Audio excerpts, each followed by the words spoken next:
are no good for children, no good for American society, and all of a sudden it puts a lot of comic book industries into a bad position because sales go down, you're supposed to stay away from them. Walk us through that a little bit about how that changed sort of timely comic books, how it changed your career, and then became sort of the birth of Marvel comic books in the early 60s. He has such a flair for the dramatic. How it became the birth of... You know, you want to do comics. Dr. Wortham, Dr. Frederick Wortham, felt that every ill that had befallen mankind could be blamed on comic books. We do with video games now, right? And TV shows. Unfortunately, he was a doctor, a psychiatrist, and he got a lot of publicity and people believed him. Now, I'll tell you something that I bet even Todd doesn't know. When I was a kid, I'm about 15 years old, don't ask me why, but I had picked up a book called Dark Legend. It was a psychological study of a kid who had murdered one of his parents. And there must have been something about the cover that attracted me, or maybe I was mad at my father at the time, I don't know. But I picked up the book and I read it. It was one of the most fascinating, well-written, well-documented, thoughtful books I had ever read. When Dr. Wortham made the scene, the name sounded familiar. And I checked back. He's the guy who had written the book Dark Legend, which impressed me so much as a kid. I was heartbroken to think that this writer that I thought was so great had become a raving maniac against comics.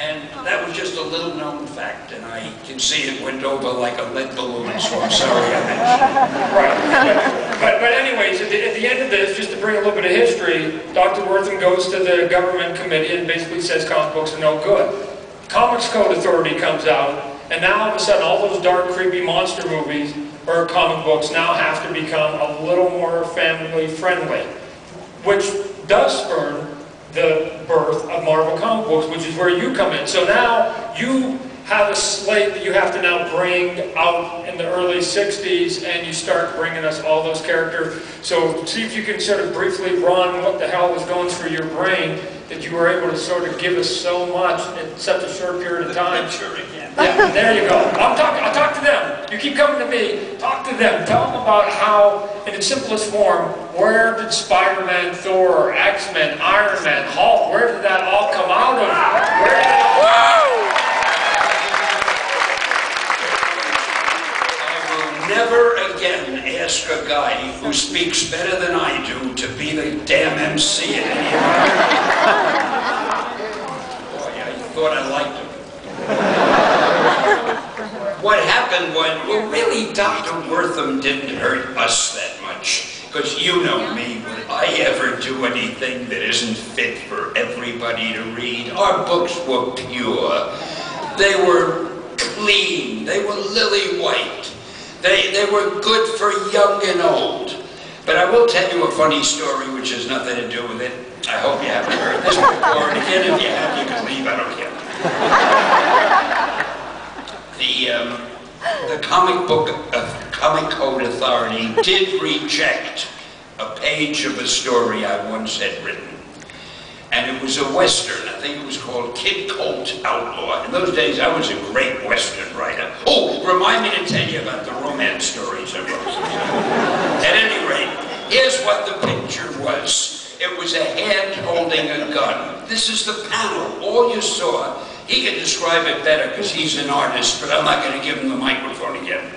It was a hand holding the gun in profile. So this is the gun, and there was a puff of smoke coming out of the gun barrel, and a straight line indicating the trajectory of the bullet. You didn't see the bullet, just the line. That was the whole panel.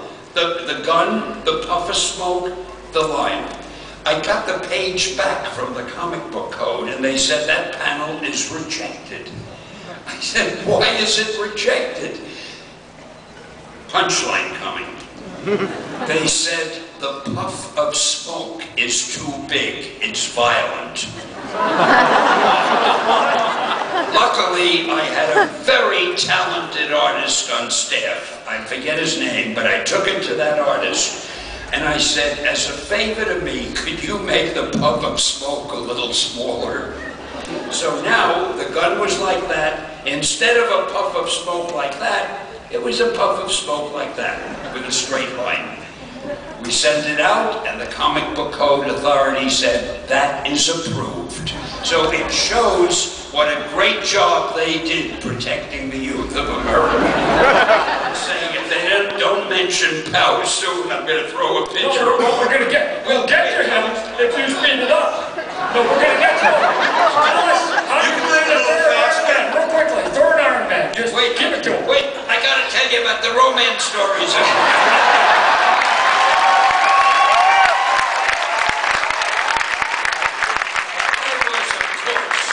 Forget superheroes. I was probably the top romance writer in the world. We had books. We weren't very creative with the titles. We had books called My Romance, Her Romance, Their Romance, Romantic Romances, and all like that. I wrote them all. Now here's the thing. They were supposed to be confessions. They were supposed to have been written in the first person by the girl who experienced the romance. I am, despite what anyone may think, I am not a girl. But I wrote those stories. I'm used to signing my name to everything I write. But it couldn't say, I remember when I was 16 and I fell in love with the first boy I met by Stan Lee. But I didn't want to leave my name off. And I didn't want to use someone else's name. I wouldn't get the credit. Stories. I had the name of the story that I would write as told to Stan Lee. Well, I tweet a lot today. You don't know how many people reply to my tweets and how many of them write, by the way, we'll bet anything that there was nobody sitting around telling Stan Lee all those stories. So go figure. And if you do not follow Stan on Twitter, you should. He uses the word brigadier more than any other human being on the planet. You see, I don't like the word followers. My followers don't follow. They're independent and they're brave. And I formed a brigade called the POW Brigade. And they are my POW Brigadiers. And I refer to them as my brave brigadiers. And I, of course, am their beloved Generalissimo, as it should be. And now they're back to POW. And now with the succinct... Oh, wait, I gotta tell you. Don't feel you have to run away. There will be a little funny movie we're going to show you before this is over. Because I know they're all starting to think it was never going to end. Let's go to another panel, you know. Okay. So, thanks for that succinct origin of Thor. We'll continue to move on. Now that we're past all the characters that you've created, a lot of us are known, you now have started other sort of business ventures, and you've been going into some of those. So talk to us a little bit of sort of Stan Lee post Marvel comic books per se, and some of the things that you've done. I mean, we've got, you know, some of your young artists here. Gil's going to talk about how entertainment here. You guys can sort of bring it. Bring us up to date with Stan Lee now, the living legend, instead of Stan Lee, the editor, the creator, the writer. Bring us up to date on where you're at with that. Don't take too long. Yeah, Gil, don't take too long. He needs to get back. No, you got 30.